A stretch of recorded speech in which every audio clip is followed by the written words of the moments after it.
Hello, Sanbonani, Dumelang Molweni. Welcome to #Asachi Reviews. My name is Asachi Nzelu, and in this video, I'll be doing a film review of the movie LOBOLA MAN.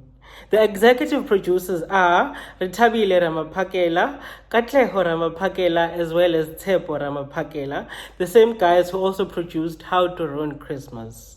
The director is Thabang Moleya, the same guy that also directed Happiness is a Four-Letter Word as well as Happiness Ever After. The cinematographer is Bradley Devine. The writer is Katleho Ramaphakela, and the main characters are Lawrence Maleka as Ace Ngubeni, Sandile Mahlangu as Duke, as well as Kwanele Mthethwa as Zandi. I was so tempted to title this movie The Duke and I, but however, I have decided to title this movie A Primary School Proposal. This movie is about Ace Ngubeni, a man who grew up in Soweto and was brought up by a father who was a renowned philanderer. Instead of following in his father's footsteps, he decides to pursue another form of cheating and turns it into a career.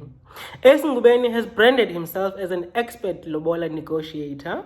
He steps in as an uncle or cousin for all kinds of grooms-to-be who either do not have families or come from troublesome families, and delivers excellent results during lobola negotiations by ensuring that the bridal price is as low as it can possibly be. He is very smooth and charming, and all the families he negotiates with always hang on to every word he says. And then there is Duke, a nerdy, goofy, intellectual idiot.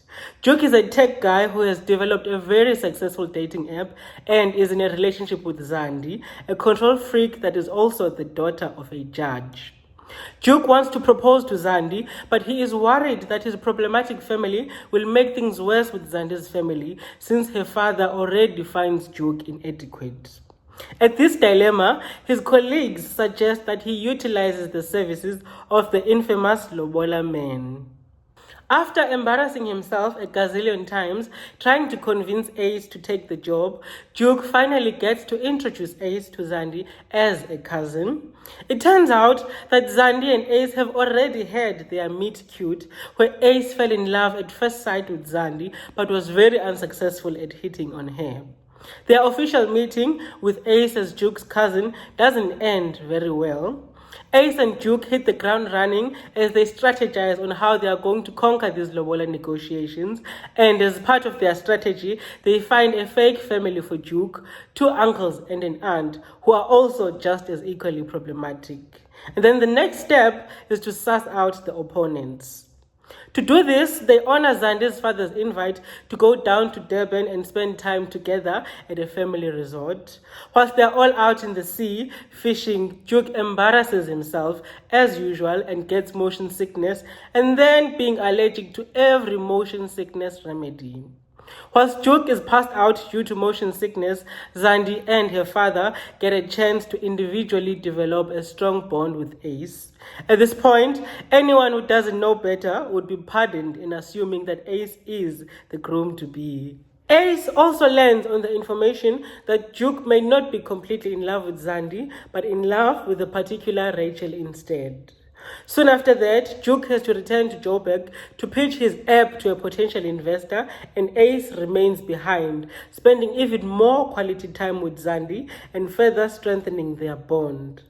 Lobola Day finally arrives, and as expected, the cracks start showing as Duke's family makes all sorts of eyebrow-raising blunders. Disappointingly, even Ace, the mastermind himself, goes off script, and that eventually leads to him being uncovered as the LOBOLA Man, and from then on everything goes haywire, leaving the negotiations incomplete and unsuccessful. Ace goes through a few months of depression, but he eventually decides to take back his power by confronting his promiscuous father about the childhood that he suffered. He also makes peace with Duke, who again requires Ace's lobola negotiation expertise as he marries the real love of his life, Rachel, his long-standing personal assistant.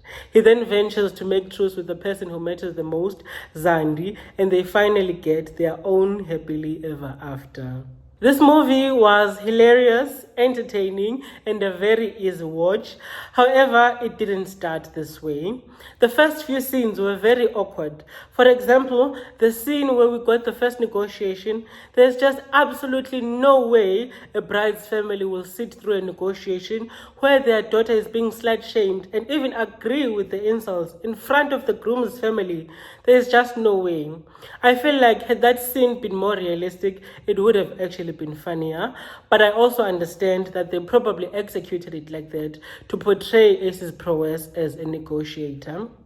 I am also quite discontent at how rushed the movie felt towards the end, especially that scene when Ace was talking through his childhood trauma with his dad.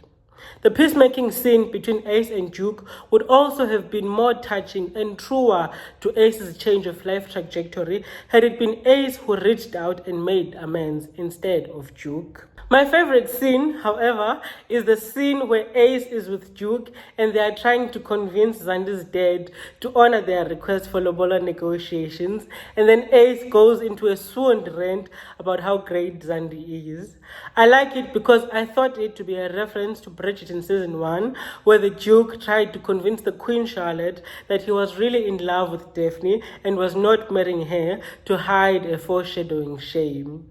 Otherwise, this was really a great movie, thoroughly entertaining and a light watch. I highly recommend that you watch it. And also, please do like, subscribe, and comment down below under the hashtag Asati Reviews.